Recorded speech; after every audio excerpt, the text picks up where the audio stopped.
everybody. He's Drew. I'm Ted. She's Toonces.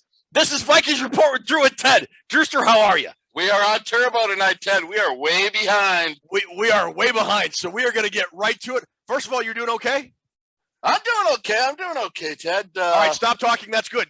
Stop talking. Be quiet. Toonces, you doing okay? I'm doing okay, thanks. Bye. Okay, good. That's good. Drew, what time is it? Ted, I'm cooler than you are. Why don't you fix a little problem? Light this candle. He's right. Light this candle. Yes, we're doing the countdown. All right, I'm cooler than you are. Why don't you fix your little problems and light this candle? He's right. Let's light this candle. He surely is. Light the candle. Yes. Resume the countdown. Yes. Okay. Look at that. 35 seconds. We're rolling. Another world record. It's been a long week for me last week. We're recording late this week. So we are not doing a movie. We are just getting right into some Vikings news. We've got Drew's Big Board coming up. We're doing a best of trivia this week. Yeah. I want to do Ridgemont High. I haven't picked a movie, so next week I'm putting that out there right now. All right, remind me, we'll do it. All I need are some tasty waves, cool buzz, and I'm fine. We're going right into Vikings news. We've got defensive tackle position to cover tonight to include roster guys, free agency, and Drew's Big Board. We got the best of trivia tonight.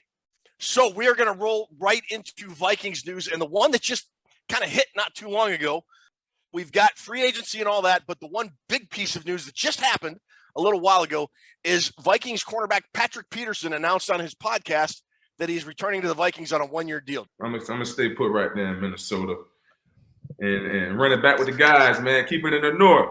Drew, you like that move or not? Yeah, I do. I'm not probably as ecstatic about other people.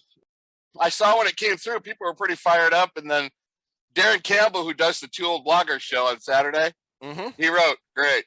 1 year older and a year slower. I'm not impressed by your performance. So he that's a Darren Campbell answer for you, though. But I don't know. I really like to see a move to safety or to bounce around. Safety, corner, maybe be a rover back. I think they could use him in a lot of different areas. I mean, it's always good to have a veteran corner. We don't have any corners. Corner group is pretty sad right now. So, yeah, I'm good with bringing him back for another year. Well, now, when you say we don't have any, I would disagree because when we roll back into the free agency news right here, which we're getting to, the Vikings have signed or re-signed 3 guys. They re-signed cornerback Ty Smith, who was with the Vikings last year. Yeah. And in the last few days, they signed cornerback Nate Hairston, previously of Denver, and cornerback Chandon Sullivan, previously of Green Bay, because apparently the Vikings are just all about signing old Packers players now, which is cool.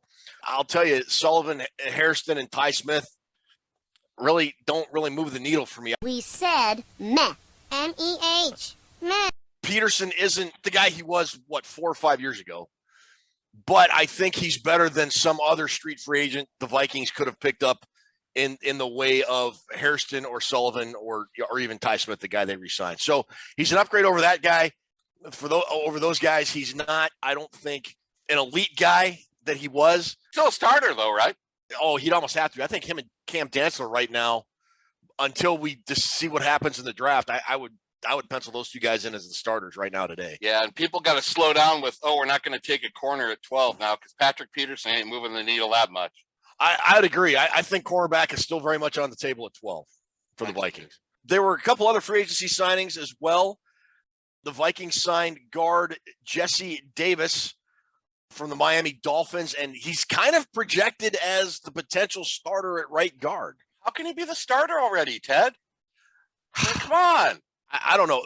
Guys, now there are folks on Twitter comparing him to Josh Klein. You remember Josh Klein signed with the Vikings in 2019? I thought he had a pretty decent year, but what are your thoughts on Davis? Started out at tackle, stunk it up. He got moved to guard, and it totally reinvented his career. He actually became a starter, signed a 5-year deal, played 72 games for Miami at guard. But he was playing tackle was about getting ready to flush him right out of the league. He was pretty poor at it. Okay. Which is a good thing to hear. 6'6", 320, pretty big guy. I like Jesse Davis, but you know how I feel about he's the starter because we don't have anything better. I'm against that kind of thing, Ted. Yeah.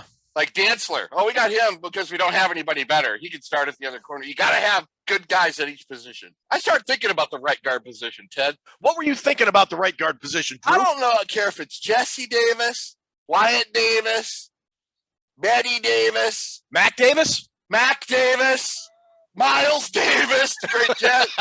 Sammy Davis Jr.? I don't care who the hell is in there, but we got to get this locked down. And I looked up something for you today because Ted Glover, I like to give you information. Give me that information. You remember our boy Anthony Herrera, big fan of Vikings Report, watches every week. Blue collar guy, meat grinder in the trenches, played low to the ground. Absolute ball buster, offensive lineman. Anthony Herrera, I bet you if he came back now, he could be the best guy in the team playing guard. Yeah, and he wasn't that great. Like in the pantheon of Vikings offensive linemen, I'd put him a little bit below average, but the dude had a mean, nasty streak, never took a play off, and would always go after his guy 100%. I loved Anthony Herrera, but he's been gone since 2011. Okay. Here are your right guards, Ted. Brandon Fusco from the Slippery Rock, Joe Berger, Mike Harris, Mike Remmers, Josh Klein, and Ole Udo. That's 6 guys in 10 years, Ted. Wow. And go ahead and speak to whatever you want. You brag about any of those names I just reeled off, but that's what it's been since Anthony Herrera left, all those guys. You know, Mike Harris would have been really good. I thought he was going to be a really good player until he had that. It was like a blood flow vascular kind of thing. I can't remember exactly what it was that ended his career. That's not good. No, it wasn't. Blood flow vascular thing? It's probably what Chris Rock has right now. Oh, wow. Wow. Sorry. Oh, here we go. Why can't we find somebody to lock down that guard position? A lot of turnover, yeah. And, well, heck, they moved Remmers inside from tackle to guard. Then they used Klein. And of those guys, Klein wasn't bad. I thought he had a fairly respectable 2019 season. Like I mentioned earlier, there's some guys comparing him to Klein. And if that's the comp, I'm not upset. However, again, maybe I'm beating this horse to death, but I wonder if those third-round draft picks that we have talked about more than once on this show, Wyatt Davis, Patrick Jones II, Chaz Surratt, and Kellen Mond, and we can kind of forgive Mond for being quarterback and not playing, but those 4 third-round picks, you wonder if the Vikings have plans for those guys, or are those going to be 4 completely wasted picks? Remember, the saddest thing in life is wasted talent. Like 2020 was for him. I hope not. I hope Wyatt Davis comes in and competes with Jesse Davis. I think we can safely say Davis will start at right guard this year. Man, you know, we get the Ed White, and then from him it went to, Jimmy Huff. We just got guys that we locked in the position for a long time, and it was, shouldn't be flip-flopping every other year. Can we just draft a guy or develop a guy that's going to be there for like 3 years at least? It would be nice. We haven't had a guy there for 3 straight years since Herrera left. You said 2011 was his last year, so we're going on, 12 years now? Yes. Wow. For the right guard position. 6 guys in 12 years. Spinal Tap had more stability at drummer than you. Vikings right guard. Tragic, really. He exploded on stage. So much for that NFL thing. Guards are easy to get. Yeah. No, apparently not. Guards don't matter unless you don't have any. Then they really do kind of matter. You see any of those corners that we signed being like playing or more than special teamers, or between Chandon and Sullivan? Chandon Sullivan's probably a little bit further along this Nate Harrison guy, isn't he? With Mac Alexander not coming back, I would think one of those 2 guys would probably be your top candidates for the slot position. I saw where they have both played the slot in the past. Yeah, you think Sullivan's the slot guy? Yeah, well, you ran a 4-6. So if you're going to run a 4-6, you're not going to play outside corner. That's for certain. Come on. Move it. Could you be any slower? You're probably more set up to play the slot. I don't know what he did over with the team from Wisconsin, but he had 5 picks and 16 pass deflections over there. So yeah, we have talked about the Vikings needing depth, right? And these guys, Smith, Davis, Harrison, Sullivan, along with the previous guys, Jordan Hicks, Johnny Munt, tight end, Harrison Phillips, T.Y. McGill, defensive tackles, Austin Schlottman, and Zadarius Smith, which is kind of your free agency class. And it sort of feels like free agency might be winding up for the Vikings now with Patrick Peterson when you throw Patrick Peterson in there. But we've talked about the Vikings really needing to beef up their depth. They needed to answer some questions at starter, and I think we got that with Patrick Peterson and probably Jesse Davis. We'll see how training camp battles go. They said there'll be a competition there, but you would think he'd be the favorite. So although the Vikings, other than maybe Zadarius Smith, you would call him a headliner, the Vikings sort of addressed, I think, the positions they needed to. How well those positions have been addressed, the only way we'll find out is once they take the field, though.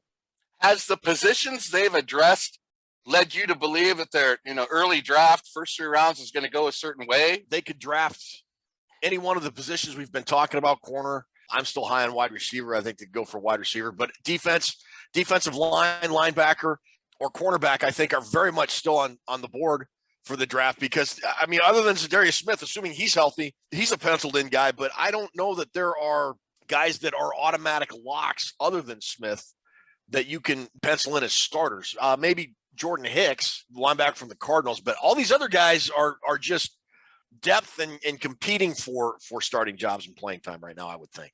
I think Jesse Davis has a little bit better resume coming over, and I hope he does work out to be the starter, but I'm not going to pencil him in right now. But at least he was a starter in Miami. And you know what? I went back and watched some tape over the weekend because I really don't have anything else going on in my life except, hey, Drew, cool birds. Boring. Jordan Hicks, I'm going to say that guy, that's a great signing. That guy's a really good football player, Ted. Okay. He's very solid. What I look for in linebackers, and we'll be doing the linebackers here in a couple of weeks, going over the position and the draft and everything, the reaction, how you read something and react to it and get to it. He is solid in that area. That's good. I think we're going to get a lot more out of Jordan Hicks than people are kind of on the signing. I think he's going to end up being a lot more big, pleasant surprise than people are giving him credit for. One other thing before we move on to the defensive tackle position. Last week, the Minnesota Vikings were bringing offensive lineman Ryan Bates into town. Yeah. He was a restricted free agent for the Buffalo Bills.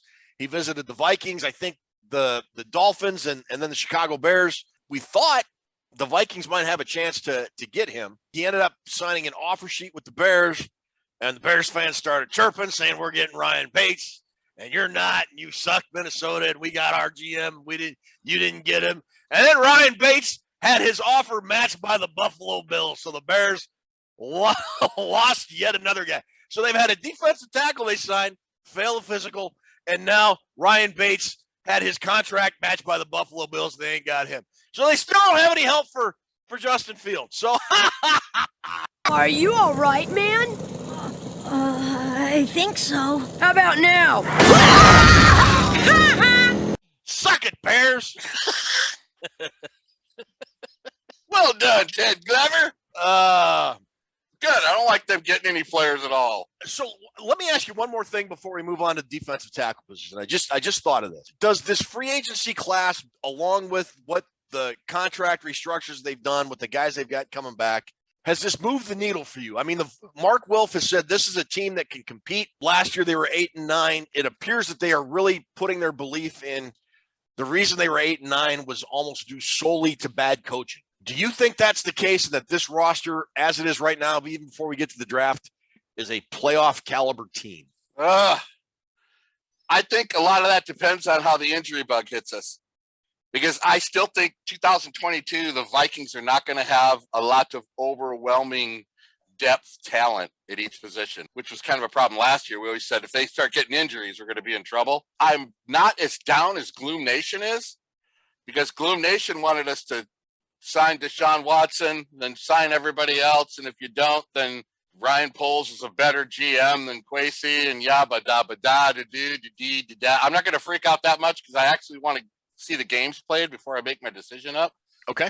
I like the moves they made because I think financially they've all made sense. If you look at Harrison Phillips' contract, you look at Hicks' contract, everything is kind of making sense financially. It makes me worry a little bit less, but you know, we were broke coming into free agency, and we have like 6 or 7 signings, 6, 7, 8 guys. So, and granted, they're not all Pro Bowlers, but I'm okay with how things have gone. I'm happy with the offseason thus far. I'm happy that they have addressed the depth, especially in the defensive secondary. They've got 2 guys they signed, the 2 guys along with Patrick Peterson that they've now re-signed, or including Patrick Peterson, they've now re-signed.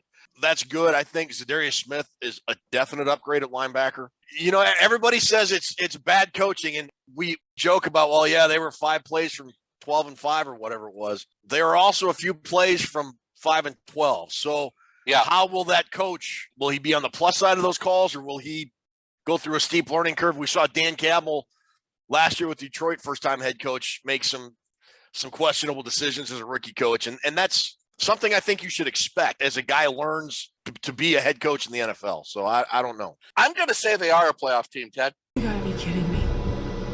You gotta be kidding me! You gotta be kidding me. You gotta be kidding me. I don't think it's a dominating first seed playoff team, but I think the Vikings are actually going to win the division. One thing I'm really feeling good about is the overall attitude and positivity that's floating around this team. After all, tomorrow is another day. That's one thing that feels a lot better. Zimmer hated everybody. Spielman hated Zimmer.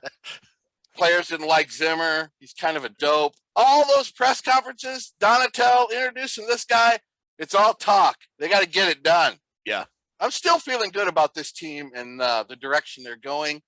Vikings fans just say, well, yeah, we were 8-9, but we did this and that, could have been a good team. And at least we're not the Lions and the Browns level of dysfunction. I remind you that last year, and this is a big thing, I think, that leads to what you were saying. When you talk about dysfunctional, I think you could put the Vikings squarely in that category. When you had a head coach that would not talk to his starting quarterback and a general manager that would not talk to the head coach. There was some serious dysfunction going on with this team last year. And if that is taken care of, like you were talking about with the shiny, happy people vibes going on, I think it could be different, but we'll see. We'll like you said, we'll have to play the games. A lot's going to be said when we have our draft with our draft show, brother. That's right. When are we going to do our draft show, Drew Bunting? We got 1 month, April 28th, April 29th. We are going to go live. We are going to have a hell of a time. It's me and Ted Glover and Toonces and the great Christopher Gates. Yep. You miss a party that Gates is involved in. You're missing a party. Let me tell you, you can call in. We'll have you on screen. You can join our show. You can rant. You can talk draft. You can come on either day live. We're going to have guests. We're going to have prizes. The last time we partied hard with Christopher Gates, we ended up in Tijuana with Fredo Corleone. Did I tell you? Did I tell you? I don't believe it. That thing's gotta be a fake. It ain't no fake. That's real. That's why they call him Superman. That's all I'm going to say about that. Thursday and Friday, rounds 1 through 3. Come check us out. We'll be live on our YouTube channel, possibly our Facebook channel, maybe both. We're still working that out, but we'll let you know definitively what we do. You know, the barbecue smokehouse king, Reggie Adams, yeah, he messaged me yesterday. He's setting up these big lights in his backyard to do a live cookout during our draft. Oh. We could touch base with him and he could show us the prime rib and all that. Nice. That sounds good. Yeah, he's all excited. But Reggie will be on here with us. A bunch of people that we talk to every week will be on there with us. But we want you to all show up. We're going to have a good time. It's going to be a good party. And we are going to talk some serious draft.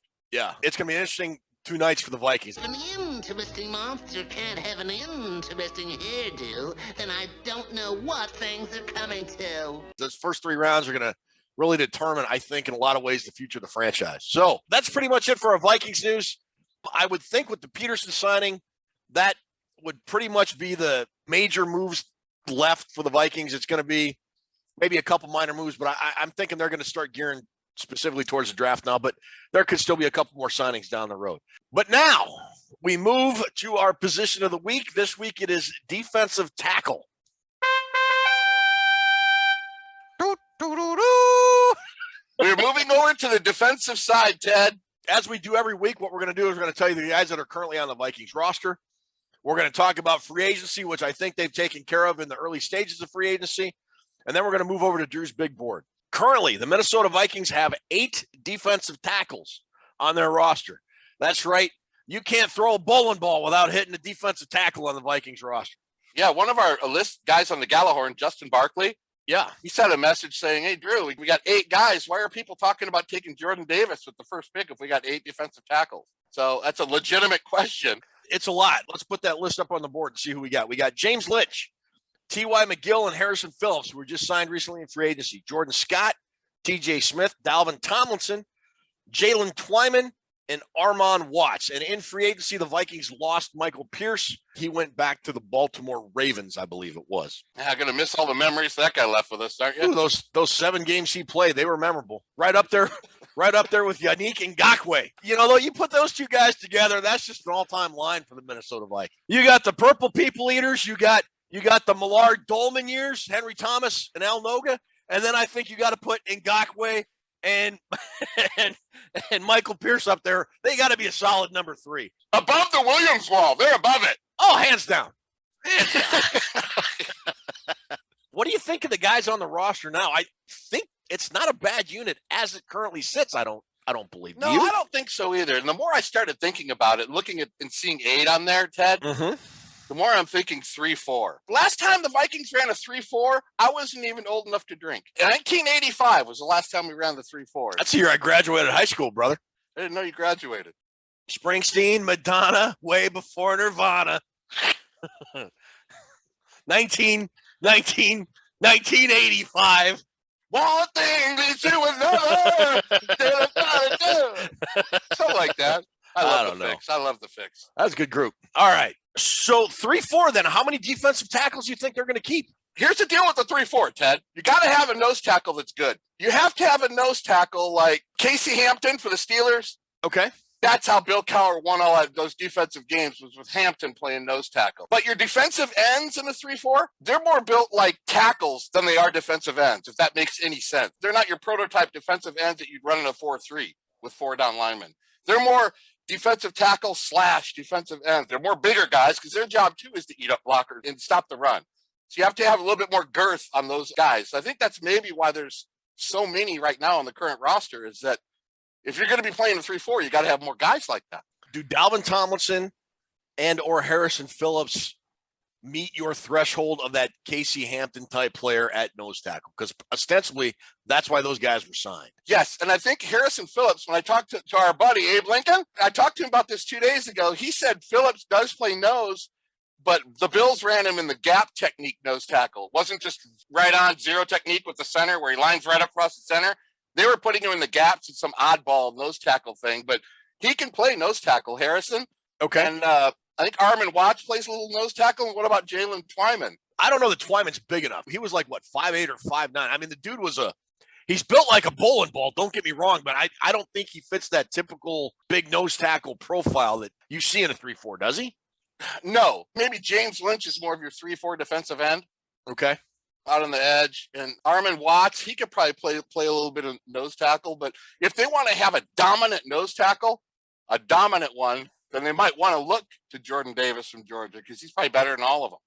Now, I still think, like in passing situations, they're going to have probably, like in a typical nickel formation, they're going to have probably 4 down linemen, Sure. 2 linebackers, assuming Kendricks and Jordan Hicks would be my guess, and then the 5 defensive backs. So I would still think, even though you're going to do a 3-4 on your first down, or maybe closer in the red zone on first down, or running situations, they're still going to need a fair amount of defensive tackles like we've seen in past years when the Vikings were running the 4-3. Sure. When they get to that nickel package, like you said, it's going to be a 4-2-5 or whatever.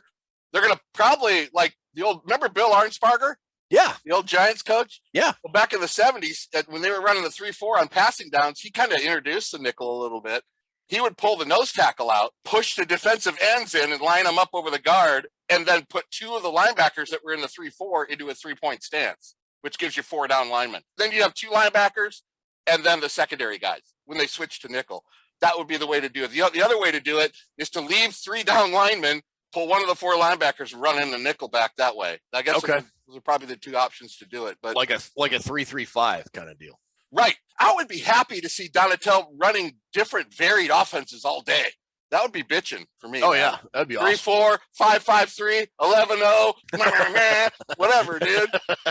You have to have pretty athletic guys to do all that, and they have to be conditioned pretty well. But if they're going to be in the nickel all day, then you're not going to be running a regular 3-4, that's for sure. You can never have too many defensive tackles if you're going to run a 3-4 defense. You need some.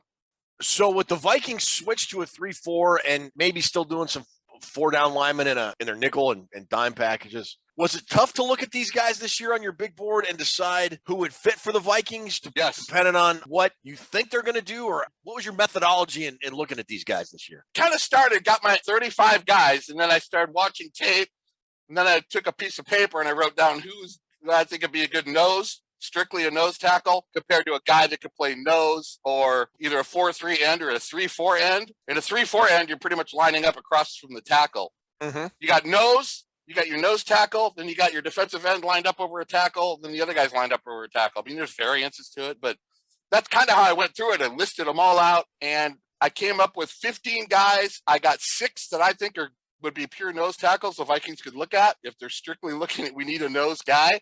Then there's other guys who can play both. So I kind of made 2 lists and then put them all into one. With free agency, they signed T.Y. McGill and they signed Harrison Phillips. I don't know that there's anybody left they have to sign. Do you? The only name on there that jumps out at me is Linville Joseph, but he's a little old. Malik Jackson, Malik McDowell from Cleveland are on there. They could both play. One plays nose, one plays 3 technique. And Ndamukong Suh, he's 112. I don't want him. But we're not signing any free agent defensive tackles at this point. Not anymore. I don't think so. I'd be surprised if they did. Let's get to the big board. Let's talk about it. All right. So you've got 2 Georgia guys, 1 and 4. You got Jordan Davis and Devontae Wyatt. Davis 1, Devontae Wyatt 4th. DeMarvin Leal, Fedarian Mathis. You got some big names down there. Who do you want to talk about? Well, first off, I want to talk about last year because something happened that was weird in the draft that I've never seen before. What's that? There was 19 defensive tackles taken in the entire draft, but none taken in the first round. Now, I don't know about you, Ted, but I've never seen a draft where no defensive tackles were taken in the first round. The first guy didn't go till number 38. 2 in the second round, 3 in the third round, 4 in the fourth round. And there was 10 defensive tackles taken in rounds 4 through 7, including our own Jalen Twyman from Pittsburgh. So who do you like out of this bunch then? Well, pure nose tackle, the guy that the number 1 on my board is probably number 1 on a lot of boards is Jordan Davis. The guy that ran the fast 40 time. He was a combine sweetheart, Ted. 6'6", 341. He's the only guy that got 2 90-plus grades on the Drew scoring system. I make a little scoring tablature system. It's not a chart. It's not anything fancy. It's just handwritten down. I give a point system of 0 to 100. He had a 93 tackle and a 93 run stop. You're looking for a nose tackle to do 2 things. Eat up 2 blockers, not 1, but 2, and be stout against the run. Davis is the best player in this draft at doing that. Now, he's a guy that recently has been kind of linked to the Vikings in terms of, people doing mock drafts, which I absolutely hate. And he's the only lock you have as a first-round guy. You've got DeMarvin Leal as a first or second round pick. A, do you think Jordan Davis will be there at 12? And B, do you think he would be the best, depending on how the board fell, he'd be the best guy for the Vikings to pick at that spot? Oh, man, that is that's a tough call. He will be there at 12. As much as I look at the teams ahead of us, I don't know if they're ready to pull the trigger on it, but they have to know they have to have a premier nose tackle or the 3-4 is not going to work. It's that important, Ted. He's exactly what you want for a pure nose tackle. He can't be single blocked. I didn't find any tape where one guy could block him. 47 games. The guy's a great player. He could have been probably a second round selection from Georgia in the last year's draft, but he stayed to win a national championship and better his draft position, which he did. He was 2 for 2.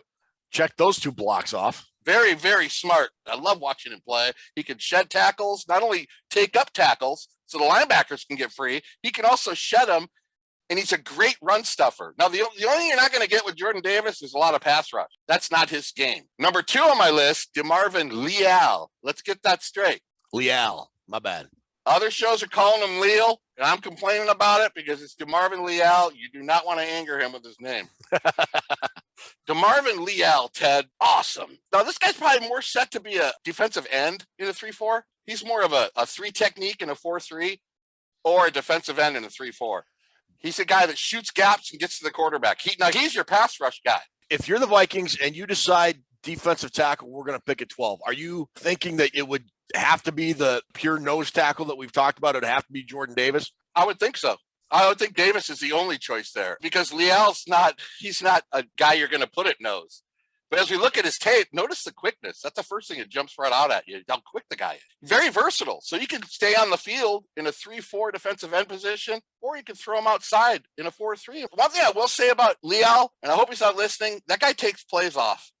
Does he really? Yeah, and I don't like seeing that with any player. And I'm not saying that to taint his image or anything, but his motor could use a little improving. Okay. Him and Perrion Winfrey. Those are the 2 guys on my 15 that take plays off, and it bugs me. But Leal has so much upside to his game that you kind of look the other way because when he is playing full motor, he's killing people. Might go late in the first round, but he's definitely will be gone by the second. I like Leal. Federian Mathis. I got to tell you about this guy, Ted. Get him in there, 3-4 defensive end. He's probably your prototype, being great against the run and taking on blockers so he can free them up for the linebackers. He is a very physical player, Ted. Probably the most consistent defensive tackle I studied all the way across the board. I mean, he's not as good a pass rusher as Leal, and he's certainly not as good a run stuffer as Jordan Davis, but he does everything pretty well. 53 tackles, 12 tackles for loss, and 8 sacks, Ted. Wow. It's pretty good. His 2 years at Bama were kind of lame, and then last year he really blew up, which sent him up the boards with everybody. But there's a lot of competition when you're playing the inside at Alabama. I'm surprised with so obscure a school as Alabama is, he's getting such a high draft grade from you. I heard Saban talking about him, and you know what kind of stood out? What's that? Saban was saying this guy's a great worker, a great leader, and a great teammate. I like those kind of qualities in any kind of football player. Now, granted, Sure. He's probably trying to talk his boy up a little bit, but he's probably a guy that you could plug in there right away and get a lot of usage out of, Federian Mathis. I like Federian Mathis. Looking at your guys kind of, 4 or 5 down through the later round guys, or maybe down to Neil Farrell Jr., the middle round guys. Right. Let's say the Vikings do not pick Jordan Davis in the first round. They go another direction, whatever that position may be. So which one of those guys, and you've got Davis, we got Jordan Davis first, and then your next guy on that list, you have Travis Jones 6th in the 3rd round. Between Travis Jones, Ridgeway, Farrell, and Agbinia, in the later rounds, which of those guys would you like to see the Vikings get if they decide to go for a traditional 3-4 nose tackle? I got 3 guys on the Viking alert. Ridgeway, Travis Jones. I think those guys can both develop to be fantastic nose tackles, Ted. John Ridgeway is crazy. He played for Illinois State in the spring of 2021, then transferred to Arkansas and played for the Razorbacks. Exceptional player. Took on a real grueling SEC schedule and was killing interior offensive linemen on all the tape. Very, very physical player. And also Travis Jones, a UConn guy that I already mentioned. Travis Jones, more of a run defender, not much in the pass rush, but he's a great tackler. How about this for athleticism, Ted? For Travis Jones from UConn. As a senior in high school, Travis Jones rushed for 1,500 yards and 18 touchdowns. And as a defensive tackle, had 61 tackles and 7 sacks. Wow. And that's just nuts. So that's, yeah. That athletic of a person, bring him into camp, and there's a lot you can do with him. Just a great, great football player. But he and Ridgeway, I would be happy if they took either of those guys. If Ridgeway just drops a little bit, we got to get a 4th rounder back. We have to get our 4th rounder back. I would think they would, yeah. And then my other Viking sleeper on there is Matthew Butler from Tennessee. Really love this guy's game. Okay, what do you like about him? He's your number 15 guy. Yeah, he is. He's not spot shadowed on any of these highlights, but if you notice, he's lined up on the bottom of the screen, I do believe. He's a developmental guy. He's not going to start right away, but you can play him at defensive tackle, or you can try him out a little bit of a nose tackle, 6'4", 300. Very explosive, Ted. He's like Leal through the gap.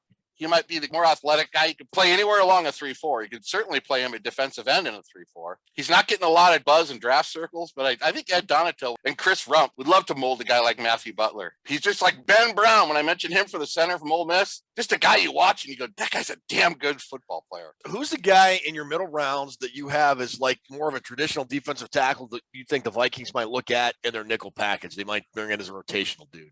What about Haskell Garrett? I don't think Haskell Garrett has the strength to be a consistently good defensive tackle at the NFL level. I think he won a lot of his battles just because he could physically overpower a lot of dudes that are never going to sniff the NFL. I don't think he played particularly great against equal competition or maybe even a little bit better competition. He wasn't bad. He was a good player for Ohio State. I don't know that he has a ceiling that will allow him to get up and become like a full-time starter in the NFL. I could see him as a situational rotational guy coming in, kind of a career backup-ish sort of thing. He doesn't strike me as a nose tackle. I don't think he's anywhere near big enough or strong enough to be like a traditional 3-4 nose tackle. I think he's more of a traditional 4-3 guy, will probably be a rotational dude at best in the NFL. I hope I'm wrong. Hope he has a great career. I'm dropping him down to 14 after the show now. What did you think, though? I had him ranked a little higher because I like guys who play to the end of the whistle, man, and go a little bit extra.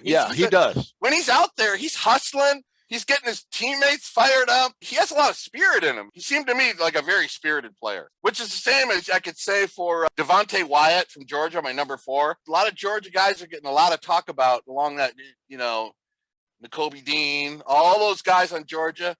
Without Devontae Wyatt, I don't think their defense is nearly as strong. That guy is a fantastic football player, but he's more of a 3-technique type guy. He doesn't get a lot of the flash and the talk and all the splash that comes out of this draft, but Devontae Wyatt might damn near be the most versatile defensive tackle in this group.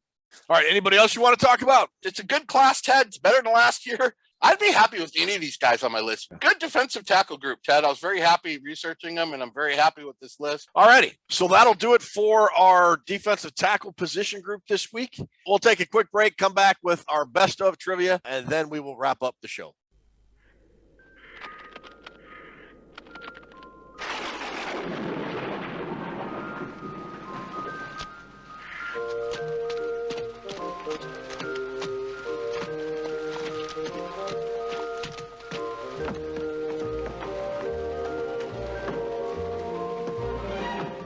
Whether you're cold or whether you're wet, you'll weather it better with a warm, welcoming Knorr soup. Like Knorr blended golden vegetable. Wholesome, nourishing vegetables, selected and blended for a soup that's thick but smooth.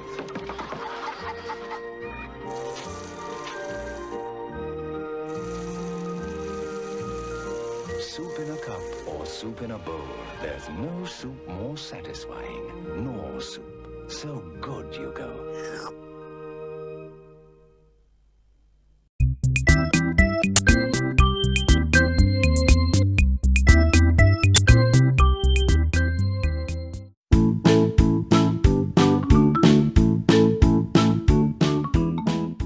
The way this is going to work is we're going to start with easy questions, and we're going to get harder as we go along. That's what she That's what she said.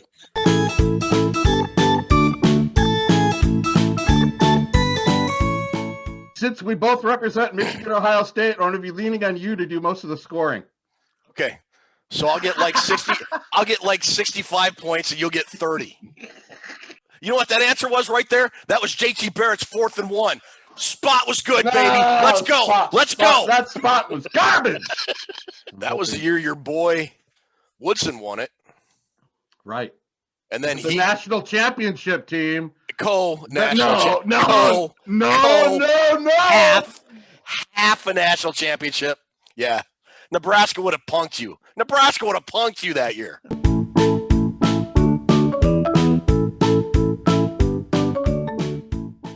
After Andy escaped the prison, Red said that Andy crawled to freedom through foul smell he couldn't even imagine. Red equated the distance Andy crawled to the length of how many football? Oh my God. I just realized too you know that what? I can see the look on Ted's face. He's gonna go. I need absolute silence. I need absolute silence. Andy crawled to freedom through 500 yards of shit-smelling foulness I can't even imagine. 500 yards, 5 football fields. That is correct. Yeah!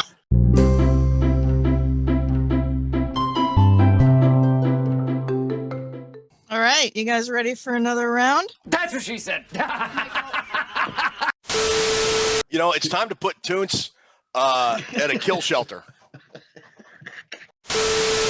You really think you have a chance against me, Mr. Cowboy? That's pretty close, isn't it? Do you really think you have a chance against us, Mr. Cowboy? Ho, ho, ho. Now I have a machine gun. Excellent. All right. Yeah. Did we win the overall thing, or did we fall too far behind? It doesn't matter. The cat's still going to wear the green helmet. Stupid. Cats are stupid.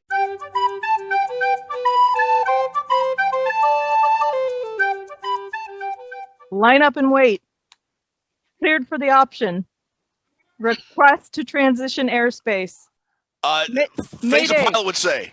Yes. Things a pilot would say. Yes. Not Mayday, my God.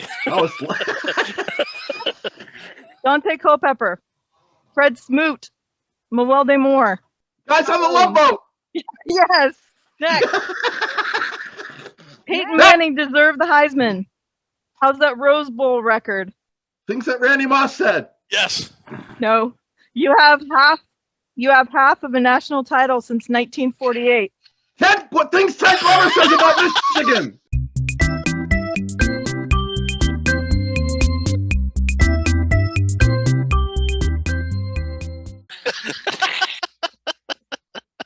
We are back from our trivia. I swear I've seen a lot of stuff in my life, but that was awesome. Excellent job, Ruby. We are just dopes, dude. A, we're not smart, and B, we're dumb. I'm a dumbass. This will pretty much wrap up episode 58. Our Wally Hilgenberg or Ed McDaniel. You're either Team Wally or Team Eddie. I'm Team Wally. Wally and Eddie. See how you worked that together, Beaver? You're pretty hard on the Beaver last night. Stop it. We're so dumb. This is how have we made it through 58 episodes? I have no idea. Again, don't forget April 28th and 29th, the first 2 nights of the NFL draft, rounds 1 through 3. It'll be Drew, Ruby, me, Christopher Gates, and hopefully we'll have some guests on that can pop in and say hi and kind of give us their feelings on the night. Drewster, once again, thanks for being a great co-host. Thanks for doing all the editing and all the good stuff you do. Ruby, thanks for absolutely everything. Thanks to everybody that watches. Like, we're over 8,000 subscribers now. It just blows my mind. We'll try to do better the next time Drew takes us home. Thanks, Ted. Thank you, Toonces, for putting this show together. Ted, thanks you for the great hosting job. Thank you for liking, subscribing. Make your plans now. Get your sleep now, because in a month we got a huge party, and I want you to be there. I want you to be on here with us, camera, live, talking. We'll be back with more dumbness next week. That's it for me. Signing off. Say goodnight, Ted. Good night, Ted.